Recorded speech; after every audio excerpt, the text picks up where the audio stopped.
Welcome back to a Timey Wimey Pod, where we watch every episode of Doctor Who from 2005 onwards. I'm Rebecca, I'm Haley. and today we are discussing Series 4, Episode 8, Silence in the Library. Guys, we are here.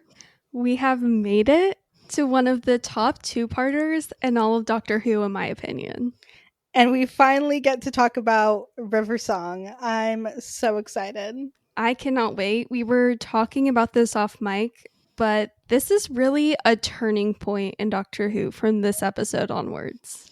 It's really just banger after banger after banger for the rest of the season, and I'm so excited. I cannot wait. Are you ready for some fantastic facts? Yes, I am. This episode aired May 31st, 2008. It was written by Stephen Moffat, of course, the one and only, and directed by Euros Lyn. And we only have one more story with Euros Lyn as the director, so keep that in mind. Yeah. I did not know this. What the heck? I know. That actually makes me emo. I know, it's sad. So there was a very famous British actress who was the first choice for River Song before they cast the amazing Alex Kingston. This is a very famous actress. Any guesses on who it was? Can I guess or can I say the answer? Because I know the answer. Oh, okay. Do you know the answer? Yeah. Kate Winslet, right? Yes. Honestly, I am beyond glad they didn't go with Kate Winslet. No hate to you, girl. Like, Yeah. you're so talented, but she is not. Alex Kingston was made to play River Song. Yes, she was born for this. Like, no one else could have done River Song the way she does River Song. Exactly. Speaking of, River Song happened kind of like on accident, kind of as like a necessity for the script. So they needed a reason why the archaeologists would trust the doctor, because they knew there was like no reason anything on the psychic paper would explain like why he and Donna were there. So originally they had it where the doctor was going to know one of the archaeologists, but Moffat thought that was boring. So instead, he made it so one of the archaeologists would know the doctor, but he wouldn't know them. And thus, River Song was born and history was made. That's so insane that was the starting point. Mm-hmm. Interesting. I would have really thought there would have been a different plot point we'll get to in series 6 that would have made Moffat choose to put River here, but that's really interesting. We talked about this in Human Nature Family of Blood, but I figured we'll just bring it up again. Tallulah Riley, who plays Miss Evangelista, she is married to another Doctor Who alum, Thomas Brodie Sangster. Yeah, I find that so funny. Yeah, they just got married in 2024. You know, iconic side characters getting married IRL, it's a great thing. Yeah, it really is. It's gotta love it. I don't even know where to begin with this. I don't either. Maybe we should start with the very beginning. I don't know why, but I swear watching this episode this time, I noticed for the first time that Cal is just like floating in the library at the start. She's just levitating. Yeah, she's just floating around, hanging out. Have you seen the theory that Cal is a Clara Oswald variant? Okay, I have seen this theory that's floated around. It's definitely interesting. I don't know if I like it, but it's definitely interesting. Fair enough, fair enough. Donna's outfit is something for sure. Okay, listen, here's the thing. I hate this outfit so much because I hate any dress on jean, skirt on jean combo. Horrendous, ugly. Why was that ever a fashion choice? But at the same time, it's kind of iconic, I fear. No, I get it. I get it. I like it. There is something about it that makes it iconic, but it's also so bad. Oh, 100%. We've said it before, we'll say it again. They did not know how to dress Donna Noble, and it is such a shame. It really is. She gets like one good outfit, and we'll get to it. But I love them walking around the library, the Doctor and Donna, when they first get to the library, walking around. I love when they're talking about biographies, and Donna says, That's very you. Always a good death at the end, which I just think is really funny. Mm-hmm. There's Stephen Moffat writes the Doctor in such a good way because he really understands the character and inserts like random lines like this and other lines throughout the episode where you just really see how well he understands the character. And I think that's why he writes the Doctor so well, no matter which regeneration it is. I completely agree. Obviously, we are very close to Series 5, and we'll be talking much more about Moffat.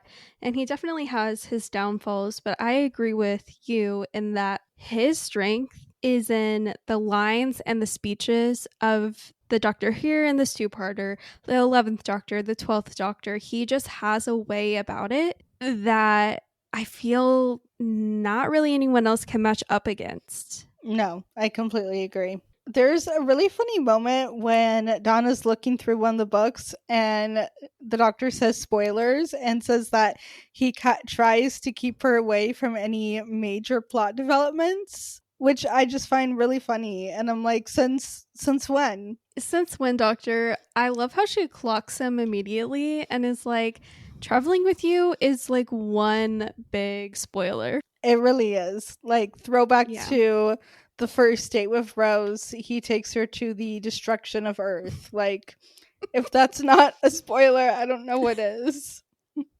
No, literally. So Donna asks Tin, she's like, what are we doing here? We were talking about going to the beach and having a good time. And we're here all of a sudden in this big giant library. No one's here. And we find out later in the episode that who sent a message, an SOS? Of course, it was River Song. Mm-hmm. I love how on his psychic paper, like River signs it with an X, and Mm-hmm. Tin is like, huh, I wonder what that means. And Donna's just like, it's like a kiss, you idiot. Signed for kiss. No, it's so funny. What was your first impression of River Song when you first saw this episode? I remember just being so incredibly confused, very intrigued, but very confused on who she was. I don't even think I had a guess on who she was at that point. What about you? Do you remember? I remember being really interested, really intrigued in this character. I really liked her, and I kind of thought, I don't know why, but in my mind, I was like, "Oh, this is like a one-off episode, but not something they plan on revisiting." Because you can say something like, "Oh, she's from the future," and like the future's endless. So like, there's a version where maybe they never like explored this again. Thank goodness they did, Yeah. but yeah, I wasn't expecting her to like come back and have a major role in the show. Me either. And talking about this stirred a memory deep within my brain. So, my downfall, I'm so much better than I used to be, but my downfall is Googling the answers to spoilers and trying not to spoil myself, which I know contradicts itself. It makes zero sense, but that's what I did. So, I remember after Force of the Dead, which is the next episode, there's a specific line in that episode where River tells Tin that she knows his name, and Tin goes, there's only one way you would have known that. And I Googled that specifically. What is the one way someone could know Time Lord's real name? So that's when I found out who River was. But I didn't. I just knew in the fact who River Song was. Gotcha. Yeah. Okay. Sorry, I'm trying to say it without like spoiling I think we so much can. of the plot. I don't think we need to like not spoil it. No one's I know, watching okay. this who hasn't seen it. Okay, spoiler. So I didn't know she was Sammy Rory's daughter. I just knew that she was the doctor's wife. Gotcha. Yeah, I didn't find that. I kind of forget how I definitely got spoiled on some things about River's story, but honestly, I kind of forget what I did and didn't know because it was so long ago that I first Yeah. watched this. Same. Can we talk about Prince Charming on one of the statues? I was just about to bring that up actually because I always forget this man is in this episode. It's so iconic. Just randomly, Josh Dallas, who plays Snow Charming, who plays Prince Charming on Once Upon a Time, just iconic. So iconic. Okay, but the first scene that we get with River is So iconic. I love how she just comes in. We get our first hello, sweetie. And the first thing that the doctor says to her is get out. And that just always makes me laugh. And I think it's really funny. It's so funny. And I love how when she tells him she's an archaeologist, he says that he points and laughs at archaeologists because he's a time traveler. And it's just so funny. Yeah, it's great. It's hard. When I watch this episode, I definitely watch it from the perspective of having seen River's full story. I don't know about you. Same. Yeah. No, I do as well, which makes it that much more emotional to watch this two-parter. Oh, completely. Okay, but we got to talk about the rest of the archaeologist crew that we have. Yes. I actually didn't write down their names. Whoops. Okay, so I'll tell you who I remember. I remember Miss Evangelista, the Yes. icon who everyone hates, and it makes me so upset every time I watch this episode. And I love how kind and compassionate Donna is to her. And, she doesn't treat her differently and make her feel stupid. Exactly. That's what I really love too. So we have Miss Evangelista. We have Mr. Lux, who's the really annoying guy. We have regular Dave. We have other Dave. Regular Dave is who dies at the end. Yeah. I don't remember. I know there's another woman in the crew, but I don't remember her name. Anita. And she has some great moments next week. But in this episode, she and other Dave, they're just kind of like there. They're not really doing too much. But I think Miss Evangelista's the real standout from this group.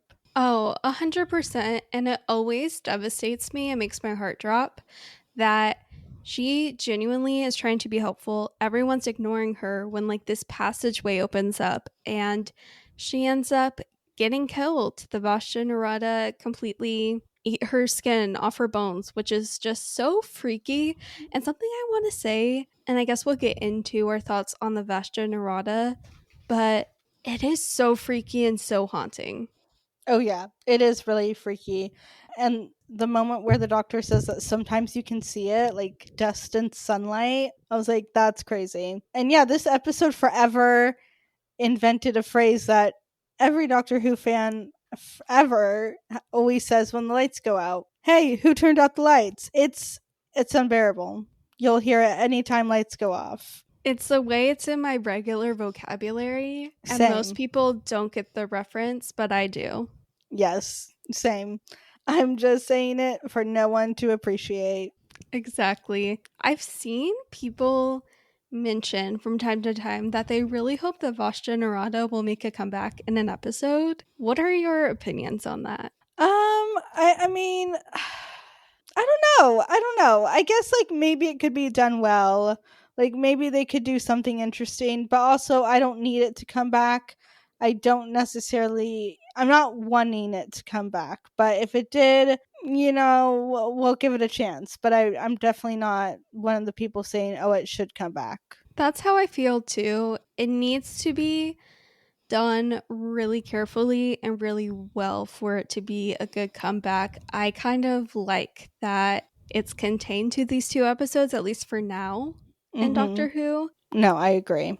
Okay, but back to Miss Evangelista getting killed. What do they call it? Data ghosting? Yeah, the data ghost. Okay, this whole thing never makes sense to me. Yeah, it makes sense, but then it doesn't, because how are people conscious after their body dies? Yeah, no, I've never understood that. But I do like the effect, and it is a really sad scene, and they needed some kind of explanation for how the Vashta Nerada could use the person's voice later. So, okay, cool, I guess, Yeah. I will say, though, it did give us the moment where she asks for the nice woman who is Donna. Yes. Donna really does not get enough appreciation for how kind and compassionate and empathetic she is. Oh, 100%. That is one of the character traits that I love so much about Donna Noble, and not enough people talk about it. This episode in particular, Like, she's the Yeah. one person who's genuinely kind to Miss Evangelista and, you know, talks to her through the data ghosting process that doesn't make any sense. Yeah. I don't know. Like, that scene is so moving. Again, where's Catherine Tate Zemi from this entire series? No, literally give it to her. Like when we pick our favorite Donna moment at the end of the series, it's gonna be tough competition because there's so many Mm-hmm. incredible Donna moments. I fear I might just have a top 3. Like, I don't know if I'll be able to narrow it down. So valid. So valid. One really heartbreaking Donna moment in this episode is when she's talking to River and River's explaining how she knows the doctor, but the doctor doesn't know her yet. And Donna like she doesn't get it, which is really funny. And then River realizes, she says, "You're Donna Noble." And you realize that River Song knows who Donna is. And that always just chokes me up because then you think about the doctor sometime in his future telling River about Donna, knowing that River would meet Donna. It kills me every time I think about it. He probably told her on Beryllium. I know. I always think that. But yeah, that always No, gets me. it gets me every time too. And just like the shift between Donna and River in that moment, it's so sad because Donna's like, why don't you know me? Why don't I I know know. you? I remember seeing that for the first time and being like, what are they going to do to Donna? What are they doing? Yeah. Another really, really heartbreaking scene. There's honestly several heartbreaking scenes in this episode alone, like this Yeah. two-parter overall, but also this episode specifically, because the scene between River and Ten when she's trying to debrief with him and figure out where they're at the timeline, and she just realizes that, oh, he doesn't know her yet. They haven't Ugh. met yet. Where's Alex Kingston's Emmy for these 2 episodes? No, literally, where is her Emmy? It's so heartbreaking. And she plays it so well. Like, she really does feel like if you watch this episode in chronological order, you feel it. And she just plays it Mm-hmm. so well. And I can't believe she did that. And the scene is just so heartbreaking. I love when she's looking him in the eyes and she says, like, I've never seen your eyes. I've never seen you this young. And like at the time you're first watching it, you're like, wow, that's crazy because we think of this doctor as so old. And then Mm-hmm. on rewatches, it is like, oh yeah, 10 is so young compared to everything. To compare to where we are now, he's only like Yeah, 900 something. Like he's just a baby. I know. Do you remember when we first started our podcast that we were like, as we go along in these episodes, we're going to keep track of the doctor's age? He hasn't said it in a minute, so I forget where we're at. I think like last time Voyage of the Damned, he's like 903, 904. Oh, I don't yeah. know. Can't I keep don't track. know. I don't think Shooty said once. No, the last time his age was brought up was in The Giggle, where he's like, I'm a billion years old. Sorry, So, I just remembered that right now. But yeah, 10 is just a baby. yeah. I love River calling him pretty boy. Mm-hmm. And him not knowing that she was referring to him at first. Mm-hmm. No, so cute. I always have like in my head canon because people are like, well, how did River know who the 10th Doctor was? Blah blah blah. Like I always have it in my head canon that they had another off-screen adventure in between Journey's End and End of Time. I know this varies depending on the fan in terms of if you believe it's canon or not, but I'm pretty sure Tin and River have Big Finish audios that fill in the gap. I'm sure they do. Yeah, but no, that's my headcanon too. They had another off-screen adventure. Mm-hmm. We should talk about Cal just like a little bit. I feel like we'll get way more into that next episode. Yeah. But do you remember your initial thoughts? Because I remember just being so confused on why there's this random kid. Yeah, I really don't remember at all what I thought. Yeah, especially because I don't really theorize while I'm watching something. So I really had no idea. But I do always find this part of it interesting. I like what they do with it in the next episode, not to jump ahead. But yeah, it's interesting. I don't really have any strong opinions about like the Cal aspect of this story or like the parallel hard drive data bank universe. Same. But in Cal's flat, there is a little Easter egg. And for the longest time, when I would notice this watching this episode, I thought I was just crazy and seeing things. Turns out it's actually legit. But in her flat on the wall is a painting of a blonde haired girl, and below that is a painting of a wolf. Uh, of course. Yeah. Bad Yeah. Wolf. She's always there. Also, I would love to actually, not the Vasha Narada part, take that away, but I would love to visit this library. Oh, yes, please. The dream. Can we talk about how good of a prop the diary is? It's so gorgeous. Like they really knew what they were doing when they made that prop, and I really want my own version of it. Like why don't I have that right now actually? Kind of crazy. And the fact that like Steven just made up the crash of the Byzantium and then like wrote an episode on that later. Like that's insane. Actually insane. That diary every time gags me. Yeah, it's insane. I love when the doctor goes to like grab it and look through it and River says no, like that's the rules. And he says, "What rules? Your rules." Such a gag. Like, oh my gosh. It's so good. So good. And it calls back to the beginning of this episode. Like the man supposedly goes around trying to avoid spoilers. Yeah. He cannot stand that there's like something about his life that he doesn't know. So meeting this mysterious woman who obviously there's something different there. He can't handle it. He's crashing out. Yeah. Oh, I love the scene. Okay, first off, I love Tenendana ripping up the like NDA contract things. Very Tenendana, very fun. And then I love later when the doctor's fighting with Mr. Lux and he says, "I don't want to see everyone here die because of someone man's pride." And River calls him out and says, "Well, why don't you sign his contracts then?" And it's so funny. It is the read of the century. And then she says, "Yeah, I haven't signed to them either." And that's marriage right there. Ladies and gentlemen, them. Okay, we have to talk about River's sonic screwdriver. Like I remember seeing that for the first time. First off, obsessed. First off, another beautiful prop. I want it. I need it. I have to have it. Yeah, that sonic screwdriver. First off, I love that she has a sonic screwdriver. I love that was written into this story. I love Tin's face when he sees it and he just like freezes and is like, "This woman has a sonic screwdriver?" I don't give my sonic screwdriver to just anyone. I'm not anyone. Exactly. So good. So good. So good. I love how they carry it through to the Husbands of River song too. Me too. Me too.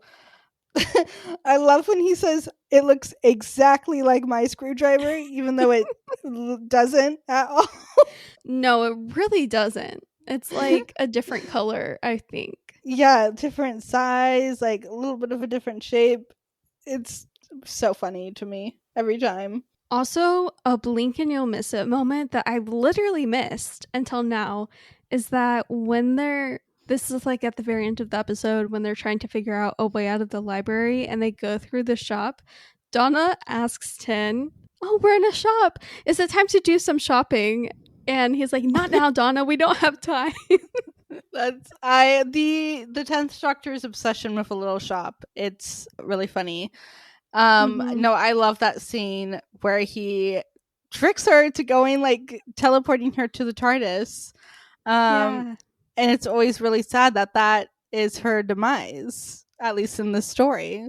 Yeah. And I was Like, oh yeah, this is hard to watch even though I know she's fine. No, his reaction to seeing her on the statue is so heartbreaking, and he's just like Yeah. paralyzed looking up at her. It's so sad, and like like next week is still so sad. Hmm. No, great scene, great performance. Like again, like you can just see how deep their friendship is and how close of friends they are, and it just is what makes Yeah. this duo so iconic. Like I'll say it again, I'll say it 10 more times before the end of this season. No, same. Their relationship is truly like none other. And yeah, the end of this episode is just insane with her face on the statue and her saying, Donna Noble has left the library. Donna Noble has been saved. Mm-hmm. One really random moment that I always like is back when she's talking to River and she says, "Do you know him or not?" And the doctor's like, "Donna." Like, I don't know why. I just always really like that moment. No, it's great. Okay. This is at the very beginning when they're talking to Prince Charming. Is it Prince Charming? Maybe it's someone else. No, it's the lady on the statue. And, Tin asks about the recording, and she says, Run. For God's sake, run. Nowhere is safe. The library sealed itself. Gagged every time. Yes. No, another thing that just lives in my head rent free. There's so many like good vocal stems from this episode and like line deliveries and random lines that just forever in my head. Yeah. Dr. Moon sitting Cal down and saying her nightmares are real and so is the library. And the real world is a lie. So good. So good. Mm-hmm. So good. And poor Dave. Rest in peace, Dave. Rest in peace, proper Dave. I just want to know, like, why exactly did they have put their helmets back on? I think it was just like to kind of trick them in a way. Oh, didn't work though.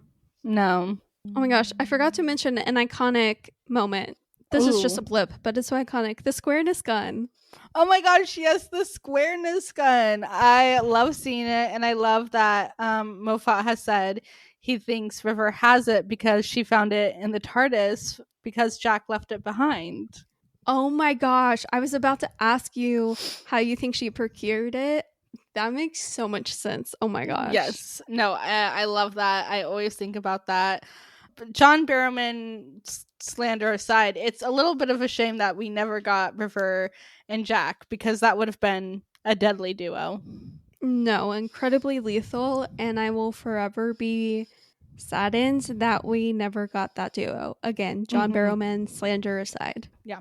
Who's another character that you wish we got to see River Song with? Ooh, that's such a good question.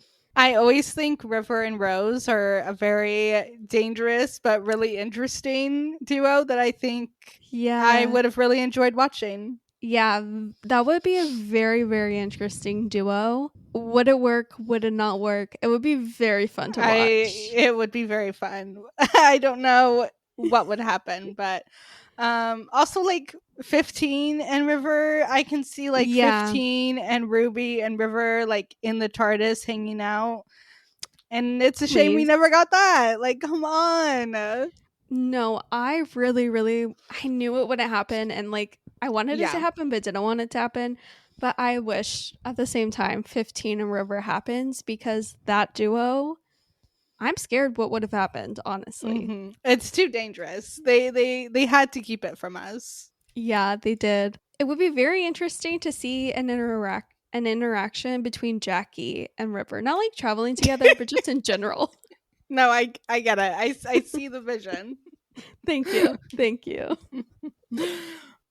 How do you feel about this? Is so dumb to explain, but even though like this is the first time we see River and we know that, it's always a gag to me. I'm like, oh yeah, we have a River and 10th Doctor episode. Do you know what I mean?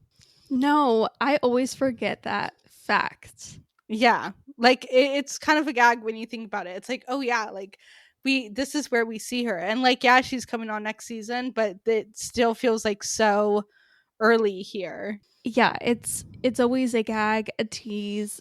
I always forget. Like Mm-hmm. I truly forget. Like I always know she's in this, but it's a different dynamic. We don't Yeah. see it ever again, Mm-hmm. which just makes it even crazier. Yeah. How does this dynamic for you rate and compare to her dynamic with Matt Smith and Peter Capaldi? Girl, that question is really rude, okay? I really enjoy her dynamic with 10. But Mm-hmm. in my opinion, her and 11, so good. And we miss out on so much potential with 12. We have It's one it's episode with painful. them, Yeah. one episode with 12 and River. But maybe, Mohawk might have known if there was more than that one episode, the entire series would have just been 10 out of 10 stars, gold, and no one would ever have a job again because you would not be able to beat it. You wouldn't be able to top it. Like, you can only do it in a special. Otherwise, it's too good, and we might as well just give up from then onwards. Exactly.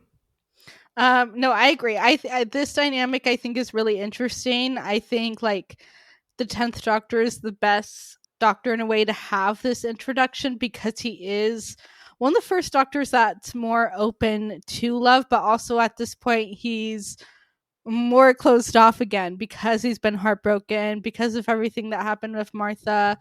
And I think it's hard for him at this point to really imagine that he's going to have someone in his life like River Song. And I think we see it even the next time we see her. It takes the Doctor a while to kind of accept that she's his future in a way. 100%. But yeah, I can't wait to talk about her with 11. And to me, like, I think that one episode with the 12th Doctor is like, that is the peak to me. So like everything else is just below It's just, that. yeah, it's everything else is just building up to that peak. Yeah, exactly. Well, guys, this week we don't have any reviews. We will be going back to the past and reading reviews from the past next week with Forest of the Dead. But Silence in the Library, it's a great episode. It's a good build up, in my opinion. And it feels weird. I love it too. It feels weird to be splitting them up. I didn't think it would be, but now that we're ending it, I'm like, oh, this is weird. Like, it's weird to talk about these episodes as separate. It is weird. We didn't want to run into the problem of like talking for like 2 hours straight and having a super long podcast episode, but honestly maybe that would have felt a little bit better, but that's okay. Better. I don't know what should we have done, but also like these episodes are so rich and are so good. We got to give like each episode its room to breathe and talk about every tiny little moment, because I want to talk about it all. Like, these episodes, I love these episodes, if you can't tell. Like, these are so iconic to me. This is my Super Bowl. Like, yeah, I love it. All right, we will see you guys next week to finish talking about this two-parter and everything that happens there. Oh my gosh, so much to talk about. Yeah. But until then, follow us on Instagram and TikTok at timeyWimeyPod. And email us anything and everything to timeyWimeyPod@gmail.com, and follow us on your favorite podcast listening platform of choice. And always feel free to leave us a comment if you're on Spotify or on YouTube or anywhere else that has comments. And let us know, like, who do you wish we saw River Song with? Like, what character do you wish we got to see her play with on screen? I'm really curious what people have to say. And with all that said, we will talk to you guys next week. Bye, guys. Bye. Ta-ra. Ta-ra.